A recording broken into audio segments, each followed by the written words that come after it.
ইন্দোনেশিয়ার পেসার গেদে প্রিয়ান্দানা আন্তর্জাতিক টি-20তে এক নতুন কীর্তি গড়েছেন। কম্বোডিয়ার বিপক্ষে ম্যাচে তিনি ১ ওভারে ৫ উইকেট নিয়েছেন, যা কোনো পুরুষ বা নারী ক্রিকেটারের দ্বারা আন্তর্জাতিক পর্যায়ে এখনও কেউ পারেনি। এমন ঘটনা এই প্রথমবারের জন্য ঘটেছে। মঙ্গলবার ২৩ ডিসেম্বর বালিতে সিরিজের প্রথম ম্যাচে কম্বোডিয়া ১৬৮ রানের লক্ষ্য তাড়া করছিল। ১৫ ওভারে তাদের সংগ্রহ ছিল ১০৬ রান, হাতে ছিল ৫ উইকেট। ১৬তম ওভারে প্রিয়ান্দানা বল করতে আসার পর প্রথম ৩ বলে ৩টি উইকেট নেন এবং হ্যাট্রিক সম্পন্ন করেন। পরবর্তী ২ বলেও তিনি উইকেট নেন, মাত্র ১ রান খরচ করে ওভারটি শেষ করেন।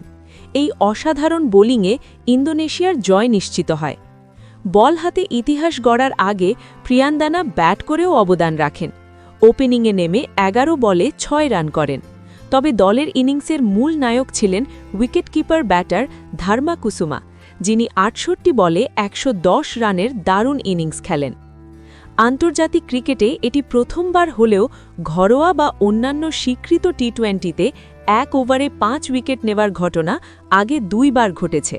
২০১৩-১৪ মরশুমে বাংলাদেশের আল আমিন হোসেন এবং ২০১৯-২০ মরশুমে ভারতের অভিমন্যু মিথুন এই কীর্তি গড়েছিলেন।